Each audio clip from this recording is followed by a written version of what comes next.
came out with the outdoor recreation satellite account release for 2019.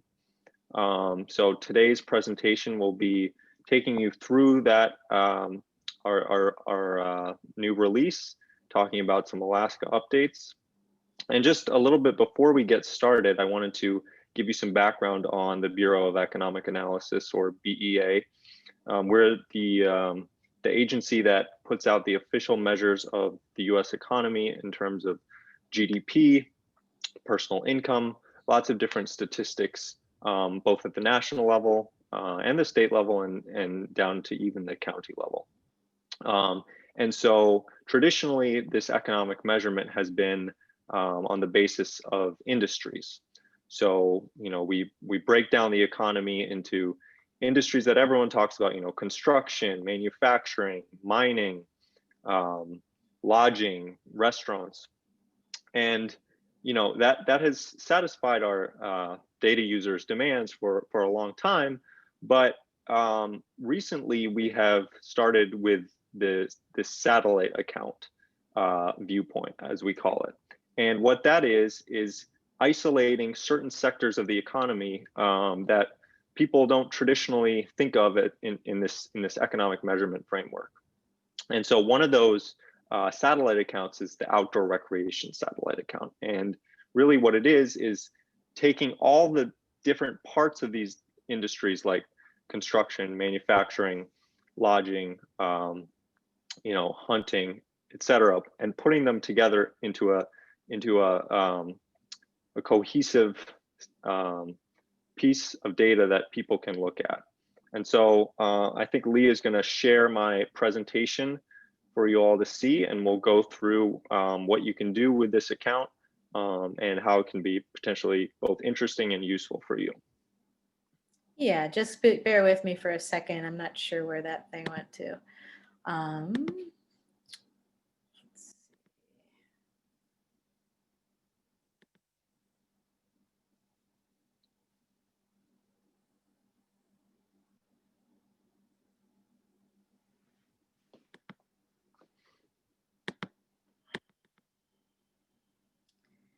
Nope, that's not it. Where did I think I saw it in another tab there. Okay.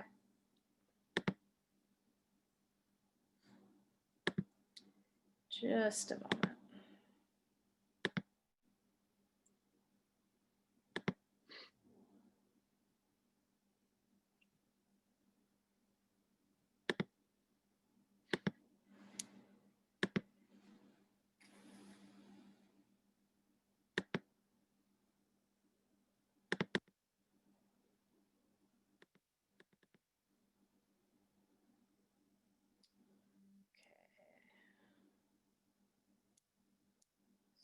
So this is suboptimal, Dirk, but I think it's going to be the best I can do for now. Not sure what happened to the one we practiced with, but if you want to just proceed. Yeah. Sorry about this. It's not quite as pretty as Dirk planned, but it'll still have some basic information. Yeah, and so I'm still only seeing your file, your Finder window. Okay, hang on. Let me see.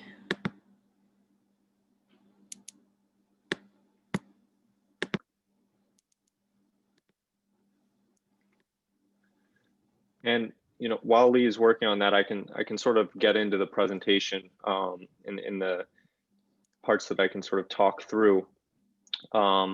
So basically, what we've done with this account is provide information at both the national and the state level. So we don't go down to county, but you could look at Alaska from 2012 to 2019, the contribution to overall GDP, so Alaska's entire economy, from outdoor recreation. And the statistic that we most focus on, because it's readily comparable to the rest of the economy, is value added. Think of that just like GDP. And so We have statistics from 2012 to 2019 for Alaska's value added, employment, and compensation in the outdoor recreation sector. And this definition of outdoor recreation, it's probably what you're thinking is, oh, there we go, perfect. All right, yeah, let's go right here. So I'm going to tell you about ORSA, and that's what we call the Outdoor Recreation Satellite Account, and give you some examples on Alaska at the end of the presentation, and then we'll do questions at the end. And if you have any clarifying questions throughout, just feel free to speak up. Happy to answer those. So let's go to the next slide, and we'll see the overall results at the nationwide level. So as a share of the total economy, outdoor recreation represents 2.1% in 2019. So to give you some context for what that really means is it's about comparable to the size of the entire broadcasting and telecommunications industries at the US level. So pretty sizable. And as I mentioned, value added is what you can compare to GDP. Nominal just means it's not adjusted for inflation, but that's generally what people are find most interesting. Gross output considers basically total sales in the outdoor recreation industry. And employment comes in at 5.2 million jobs in 2019, a hefty number, and compensation at $226 billion. So that's at the nationwide level, outdoor recreation in 2019. And this I'll get into more about how we define outdoor recreation. This was done a multi-year collaborative process with several government agencies and industry leaders in the outdoor recreation space. This was developed after a 2016 law that was passed in Congress. And so since then, we've been working with these groups to sort of figure out, hey, what do you most want to see about the outdoor recreation economy? And before I get any further here, I want to make clear what this is and what this is not. We're just measuring the contribution of outdoor recreation to the economy as a whole. And so what that looks like, it's not some sort of, it's not really a subjective matter of how much outdoor recreation matters or how much people would be willing to pay to save their parks or what have you. This is just what is being spent and produced in the outdoor recreation sector. So very different from any sort of, other kinds of analysis that you see often in academia about the value of outdoor recreation. We're just looking at the pure economics of it, and I'll explain a little bit more about what that means as we go. So let's jump to the next slide. So how we have developed the outdoor recreation account and what these definitions are. So the way that we're showing the outdoor recreation account is in terms of these activities. And you see the three little sections.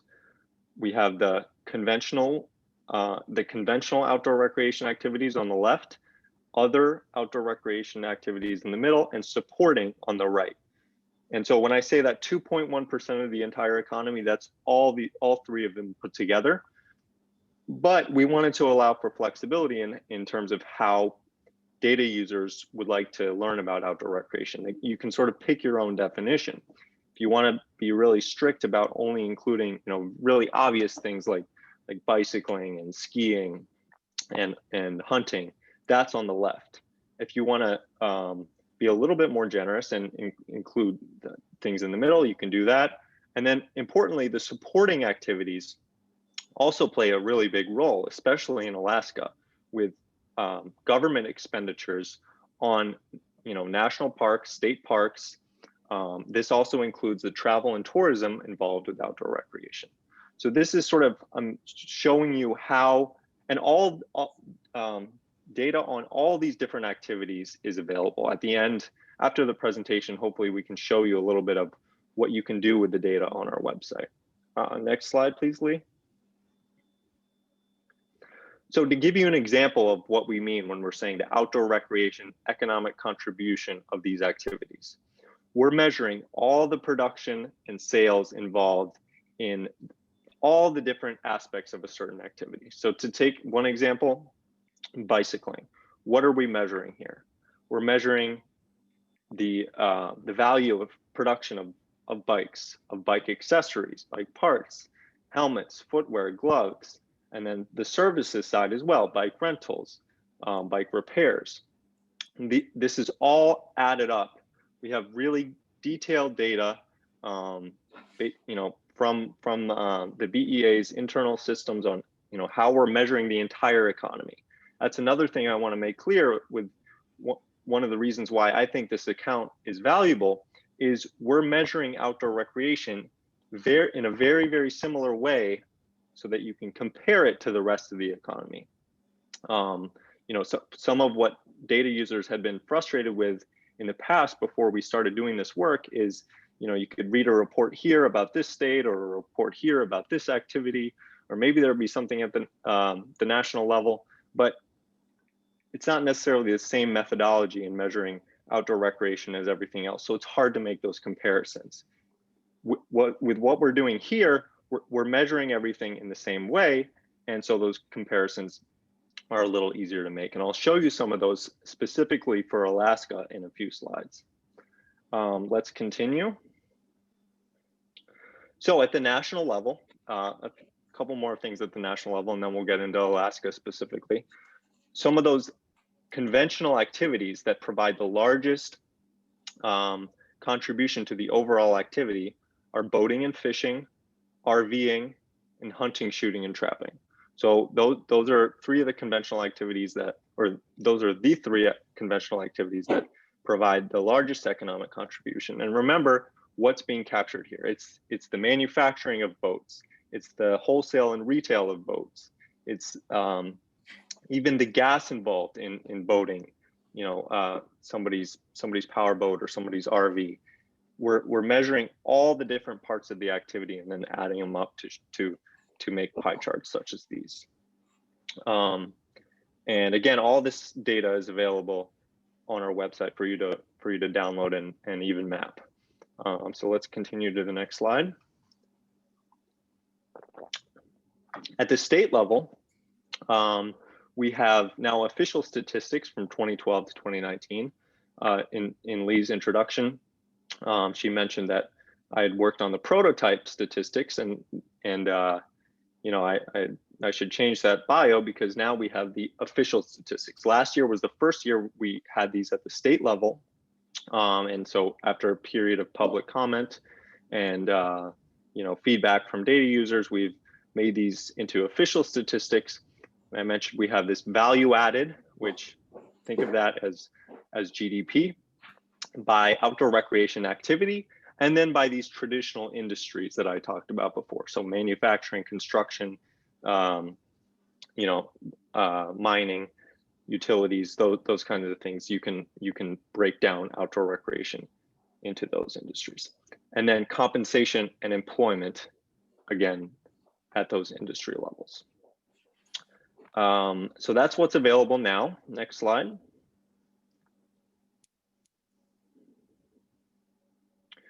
So importantly, I want to make, before going into the results, I want to tell you a little bit about how exactly we're thinking about the geography of the outdoor recreation economy.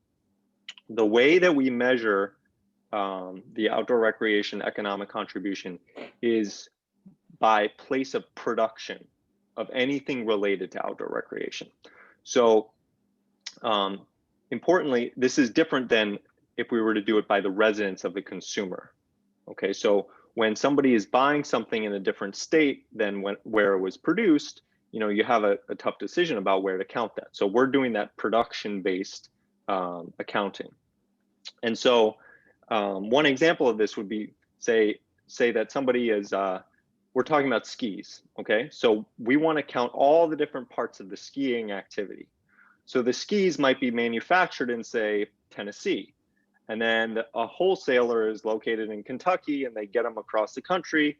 And then somebody buys them in Oregon, let's say, at a retailer. And then they take them on their trip to Alaska to go skiing. Okay, so that's, that could easily happen. And what we do with our methodology is count each of those contributions in the state that they occur. Okay, so that's how I want you to think about, the geography of outdoor recreation. And then importantly, what that method entails is that imported goods, the value of, say, manufactured goods that are imported is not included, because that's, the thinking there is that's helping a different country's economy. We want to be counting the economic contribution of outdoor recreation to the US economy. And I mean, you could think about it the other way. The Outdoor Industry Association has a similar report to what we've done, where they do it by consumer spending. It's just two different ways of looking at the same sort of idea. So next slide, please. So here we have our first map with results from 2019. So this is each state's share of total outdoor recreation. And what this shows you is, so the darker blue states have the higher contribution to the US total. And you look at this map and it's like, okay, it's the bigger, more populous states that seem to have more of the outdoor recreation. And that is indeed what we find. However, another and perhaps more useful way of thinking about this as somebody who's more concerned about a specific state is what's on the next slide. And here you see the outdoor recreation share of each state's economy. And so this is kind of more not just telling a story of which states are big, right? Because recreation happens everywhere and it tends to happen more in the bigger states.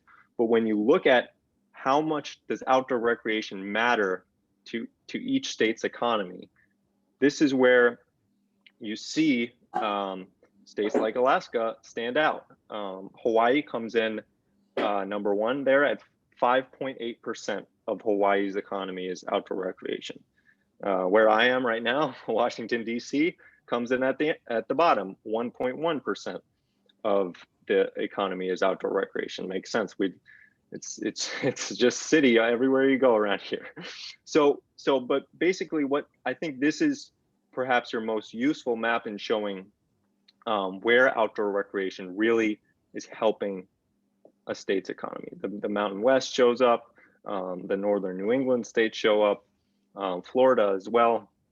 And last year when we went around presenting about this work, people tended to gravitate most towards this map. And it's not just the obvious stories, because take a look at a state like Indiana. You don't really think of Indiana as an outdoor recreation mecca, but it turns out most RVs are manufactured in Indiana. So they really stand out. You see that contribution to the state's economy.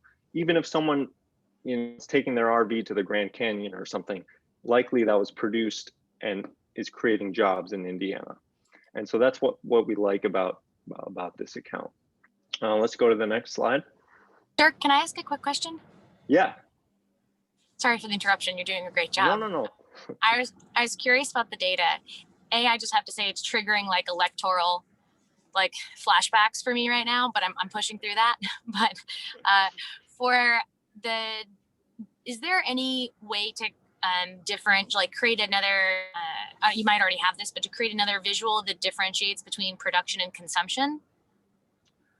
So not with our data. We're doing everything on the production side. So that's basically the backbone of our internal systems that allow us to create all these maps and all this data.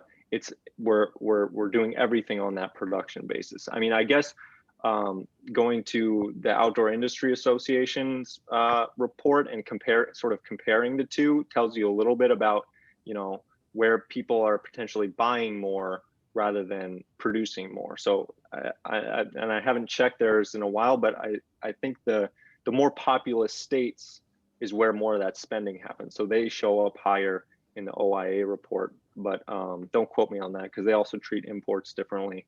But unfortunately, we're just looking at the production side. Okay, thanks. I was just curious about that one. Yeah, thanks for the question. So this next slide is sort of the same. It's the same idea.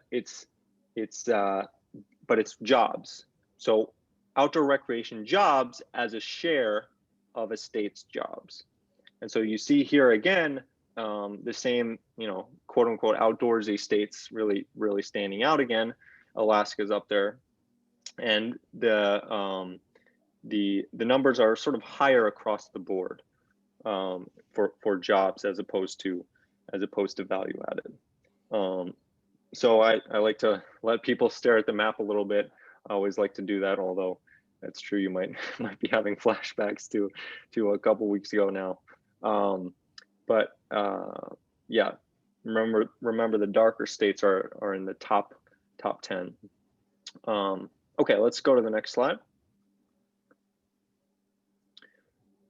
So you might be curious also about how outdoor recreation compares to other industries in Alaska.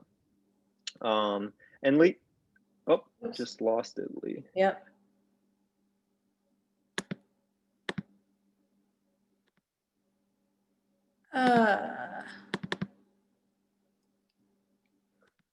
I'll sort of keep talking as you're pulling it back up, but you want to know not just how big outdoor recreation is, but what does it look like in comparison to industries that people are potentially more familiar with, potentially less familiar with, potentially matter more politically or less politically. We just want to put that data out there. And so, as I mentioned, we measure economies across the country, and it's all on the basis of these industries like manufacturing, like mining, and what we're doing with this outdoor recreation account is taking all the little parts of the other industries that have to do with outdoor recreation and adding them back up so you can make those comparisons. And so here we go. Perfect. Now I can see it better. Great. Yeah, and do you see that arrow on the right side that's pointing to the right? If you click that, yep, perfect. So here you see how outdoor recreation, that's the left column, ORSA, the outdoor recreation satellite account in Alaska, compares to these other industries in terms of value added, or contribution to the state's economy. And so it's definitely smaller than oil and gas extraction. I'm sure everyone's aware of that industry in Alaska, but it is a little bigger than construction and manufacturing and hospitals in Alaska. And again, we're only talking about the economic contribution, right? This is the the profits made by everyone in the outdoor recreation industry, from retailers, wholesalers, hotels, everything involved with outdoor recreation comes to that $2.142 billion in 2019. And you get a sense of how that compares to other industries here. I didn't include it in the presentation, but I was just taking a look before we started. And in terms of jobs, the numbers look, outdoor recreation is even stronger in comparison to the other industries. And if we have time at the end, maybe I can show you our website, how you can take a look at those kind of statistics. So let's continue to the next slide. All right, so remember I told you those activity groupings with the core activities, those conventional in the blue, the narrowest definition of outdoor recreation, then some more in the other outdoor recreation, and then supporting. And I wanted to highlight this because the supporting activities in Alaska are especially important. At the nationwide level, the supporting activities account for about half of the outdoor recreation economy total. But in Alaska, it's 70%. And so why is that? Well, it's partly because of all the national parks in Alaska. That's a lot of government spending. In addition to all the state and local parks, the construction and travel is also included in Alaska. If anyone's taking an outdoor recreation vacation to Alaska, those plane tickets are more expensive than a lot of them in the continental U.S. So all that goes to show how important that supporting activities portion is. And then next slide, please.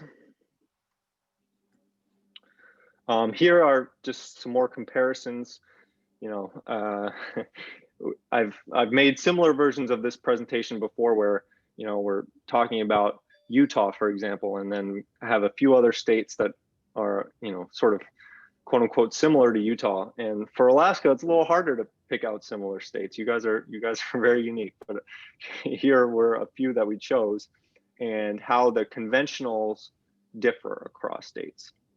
So Alaska shows up pretty high in boating and fishing, and RVing, and you can sort of see how that looks compared to the U.S. And one thing to keep in mind here is that these are percentages of the total, and because that supporting is such a big percentage in Alaska, you see that drives the conventional percentage down a little bit to 17.6. But again, if you're curious about some of these specific activities and how they look across the country, like recreational flying is a pretty strong one in Alaska. You can go on our website and make maps, sort of like what I showed you before, that give an idea on how it's distributed across the country. I think I have one more slide. So here is how specific industries are contributing to outdoor recreation in Alaska. The largest is the transportation and warehousing industry. So most of that is transportation, whether it be air transportation, whether it be water transportation, cruises, that kind of thing, and yeah. So that's the main part there. In most states, and Alaska, it's pretty close to being the top, is the arts, entertainment, recreation, accommodation, and food services. That's sort of an aggregate that we traditionally produce at the economy level, and it's also important for outdoor recreation. And then you see retail trade, manufacturing, wholesale trade, and everything else, all other industries, sort of a catch-all for everything else, really does, there's a lot there as well. So the point of this presentation is just to show you what's available about the outdoor recreation economy in Alaska, how, all these different ways of breaking it down depending on what you're interested in. And if you go to the next slide, which is sort of my conclusion, you have my contact information here about if you have any questions about, we'll have time for questions now, but if you have any questions following up, if you'd like to look at something specific that I've talked about, feel free to reach out. We're always excited to talk about the outdoor recreation work that we've done. So with that, I'll pause for questions. All right. Hey, Dirk, I'd like to start off with the one we talked about earlier. The last time these figures came out, Alaska's, the outdoor recreation economy was 4.2% of Alaska's overall GDP, and now it's 3.9%. Can you explain for us why there's that difference and what that means? Sure. So, this will give you a little bit more background into the work that goes into this account. And so, every year the BEA is putting out new data on the economy, and how we're getting this is we're pulling different source data from government agencies, from private enterprises that track the economy. We're basically amalgamating the best data sources that we can from all these different parts of the economy and putting it together to give an overall picture. So what that leads to is, we like to have current data wherever possible. And so sometimes we use source data that's going to be revised. One of the principal sources that we use is the United States Census Bureau's economic census. So that's the most granular and fine-grained survey of firms across the country. And so we didn't have that for 2017, and that's what we released last year. We had to sort of use other source data, and so that leads to revisions. And part of what we had last year, as I mentioned, was the prototype. So the numbers changed a little bit. Our best estimates of the outdoor recreation economy went down a little bit at the nationwide level and also in Alaska. And some of that was it's sort of in a lot of different industries that was the case. And one positive thing that I'd like to add on that I didn't include in the presentation, at least from the Alaska perspective, is 4% growth in outdoor recreation from 2018 to 2019. And that growth was really across the board. And the activity that I didn't mention in the presentation, where that growth was actually strongest, was in guided tours. So that was sort of an interesting fact about Alaska. We did revise down the 2017 number, but since 2017 we've seen growth to 2019. Thanks for the question, Lee. Yeah, and hey, Christina Hendrickson has a question. Christina, would you mind unmuting yourself and going ahead and asking Dirk your question directly? Sure. Hi, everyone. Christina Hendrickson. Dirk, great presentation. Really appreciate it. I am very thankful for people like you in the world that can quantify and communicate what us advocates and users see in real time. So thank you for the detailed presentation. My question is whether or not you know of other advocacy groups that have used this type of information to elicit change in our legal structure. And where I'm going with this is thinking as large as the fact that the Migratory Bird Treaty Act turned its ear because of its commerce impact, but then also down to any local ordinance levels and how any of your partners or customers have utilize this information to leverage change in those advocacy scenarios? Yeah, so that's a great question, and really important work that you're doing.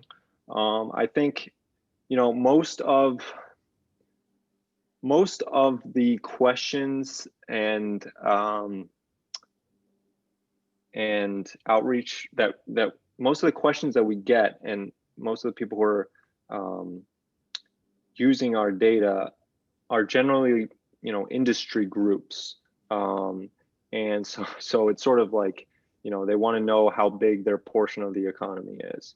I'm trying to think what we've had from, the other lens of advocacy as you're talking about.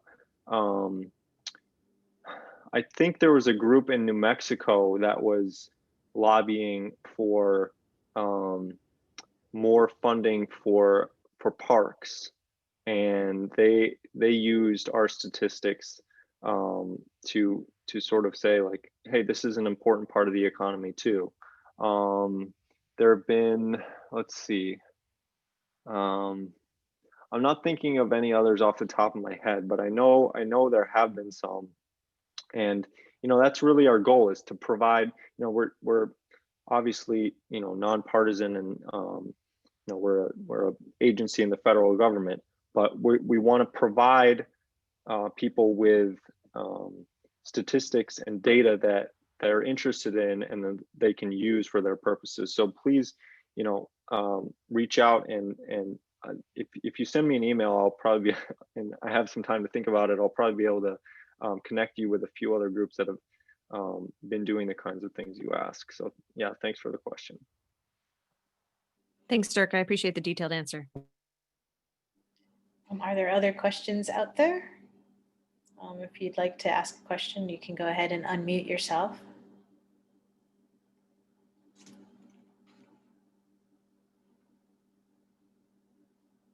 While you're thinking of those questions, I'd like to see, Dirk, what's next on the horizon? 2017 was one set of data. Now we have this release, which is 2 years time, 2018 and 2019. What's the projected frequency of producing these reports? Sure, great question. And yeah, I really should have mentioned that in the presentation. This work was funded by a 2016 law, and we now have that funding permanently in our yearly budget. It would take a new law to sort of cut it, which is, from what I understand, unlikely. And so we're going to be doing this every year.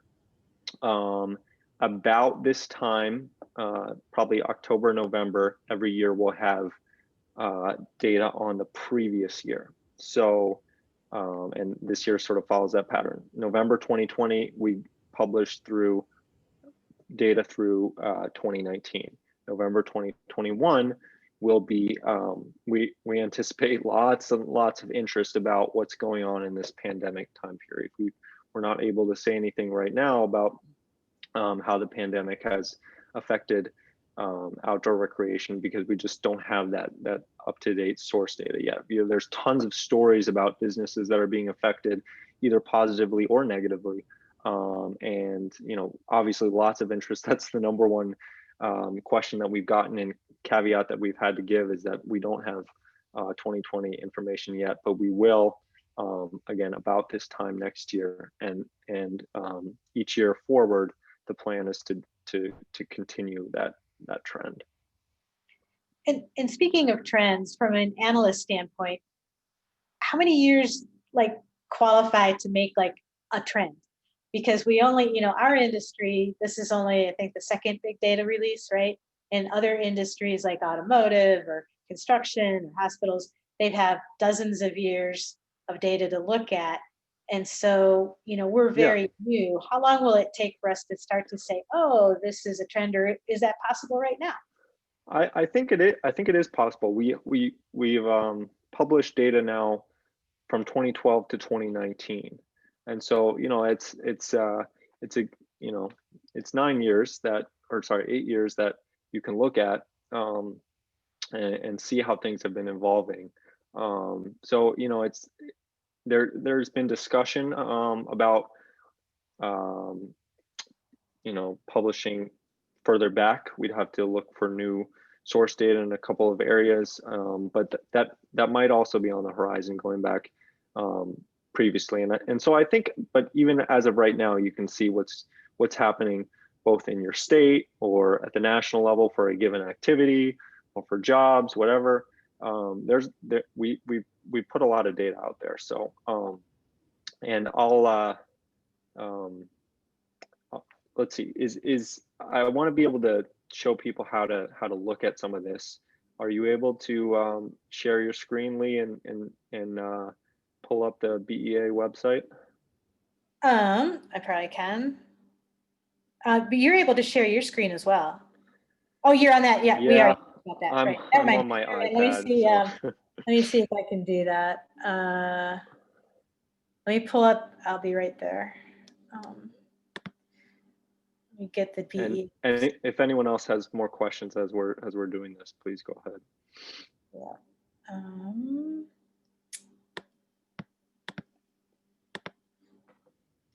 Dirk, this is Christina again. Mm-hmm. Although probably anecdotal from a quantifying sense, did you notice if there were any larger numbers attributed to those communities that had special designations, such as either national monuments or trail towns USA or national parks? Could one be, So I don't know if that's a factor that could be considered or a parameter that could even be calculated. yeah, it's a little tough since we just have it down to the state level. But so, you know, to get at specific national monuments or things like that, it's a little tougher. But you do see, you know, states where there are more national parks, like Alaska and Utah, really stand out. So I mean that gives you an idea of how those things matter. But again, you know, it's harder without being able to go down to the county level, which we don't have detail on. Okay, so here's the website. Here's our website. I want to show you a little bit, and it's sort of a maze to get there. But Lee, if you go over to data by topic, and then scroll down a little bit, special topics there, your cursor is almost on it. And then here are all these, you know, special topics, satellite accounts that I mentioned. And if we scroll down a little more, we get to outdoor recreation. You can also just Google BEA outdoor recreation and it will take you to this page. This is our sort of our landing page for all the outdoor recreation data. The press release is there. But if you want to go into a little bit more detail, you can scroll down and click on a little bit more state data.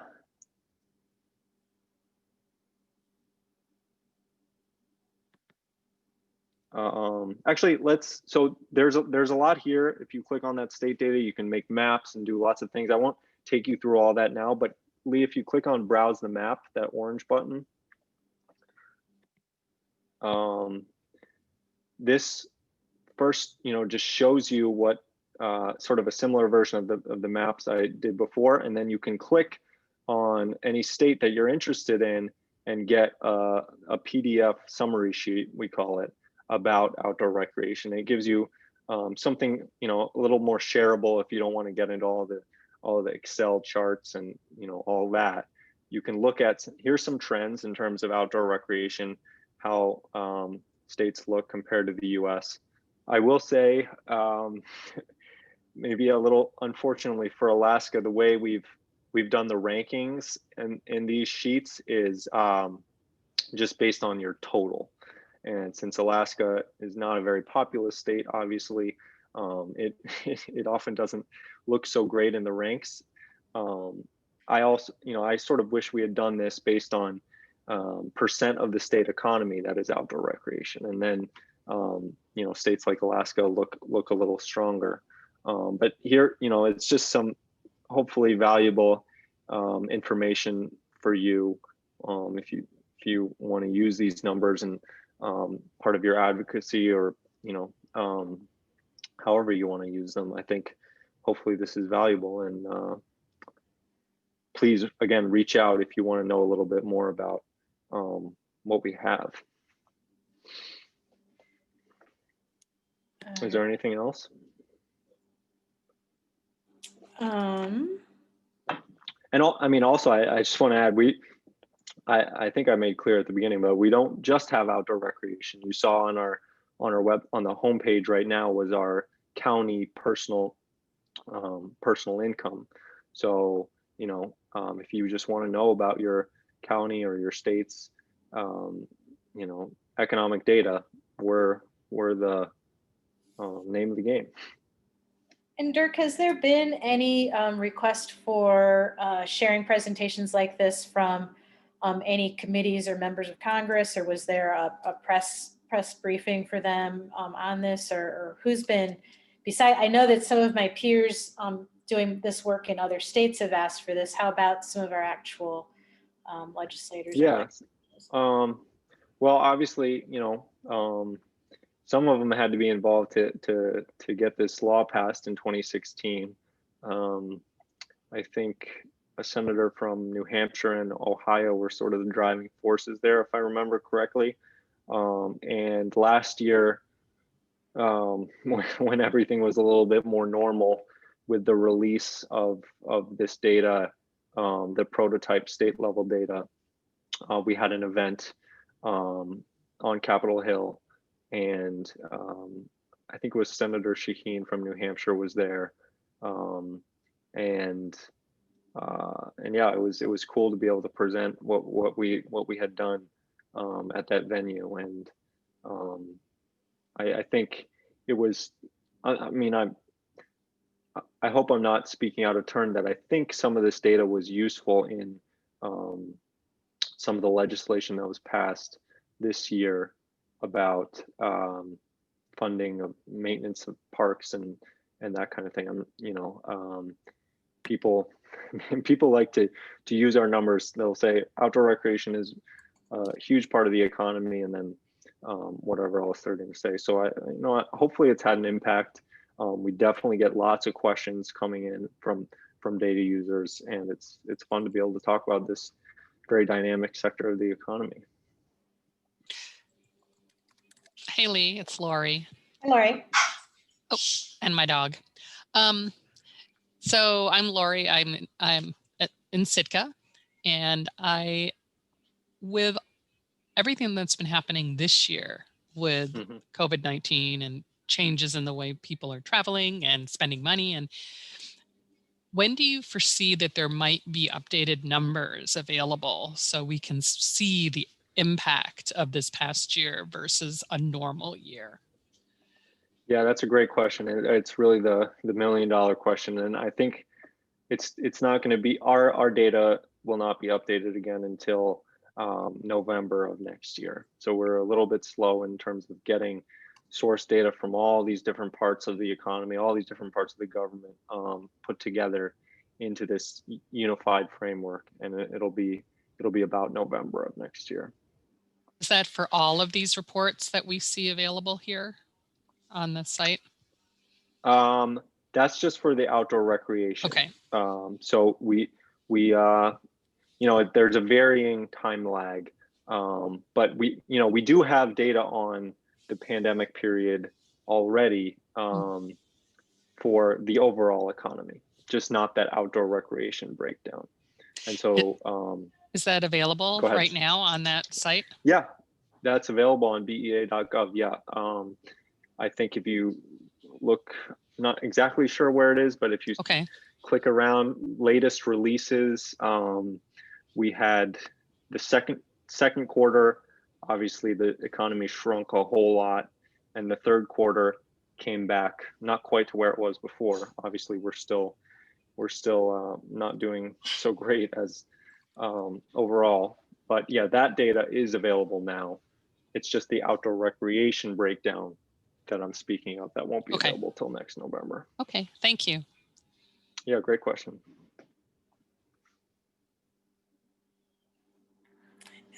Anything else from anyone? I am going to be posting the recording of this session, a link to the recording of this session, and then the deck that Dirk just shared with you onto the blog page Get Outdoors on Alaska Outdoor Alliance.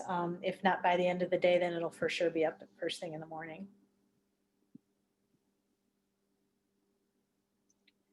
And Lori, you said you were from Sitka.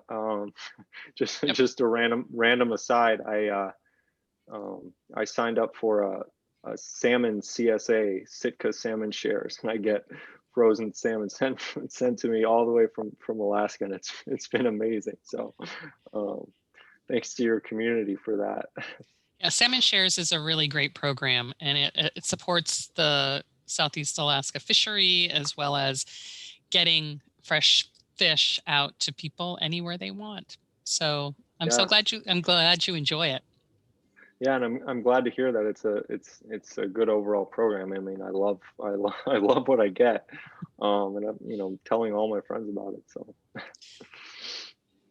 And then I have a question from my from one of my colleagues that has that's asking, how do you best explain the significance of outdoor recreation as a percentage of GDP when some people think that 2% like nationally or 3.9% in our state might sound like a tiny number? Can you give that more context? Yeah, sure. And that is a tough question. I mean, you know, it and what we found is it's helpful to give these comparison industries.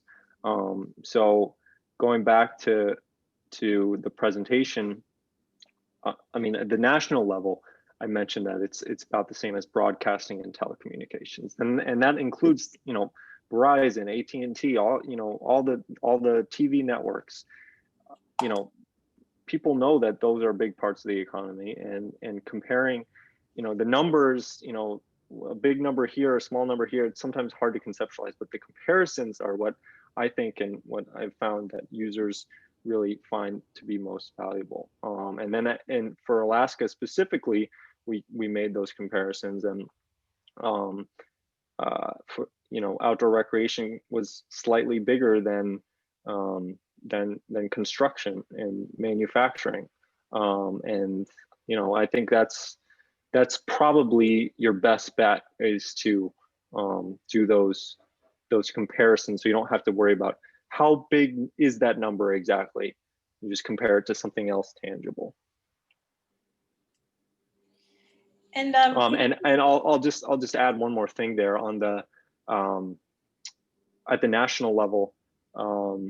So we were presenting this you know, similar type of presentation at a conference in Utah last year, and there was an introduction by somebody at I think it was the U.S. Forest Service, and she made the comparison of that, you know, 2% sounds small, but 2% of the US economy is bigger than the entire economy of Norway. So outdoor recreation bigger than the entire economy of Norway. That was another way of looking at it that I thought was kind of pretty interesting. Okay. And then in the one more clarification point, when you have those categories like direct and then that supporting category that's 70% in Alaska, is it accurate to say that that really encompasses a lot of what we would call our tourism sector then? Yeah. I definitely that you know, the things that basically think about it as the things that need to be there for you to enjoy your outdoor recreation. I mean, obviously the bikes or the skis, that's in the conventional activities, but the spending done by state and local governments and federal governments on maintaining the parks and paying the park service agents and constructing, you know, the you know, the facilities, and then the travel, lodging, and food involved.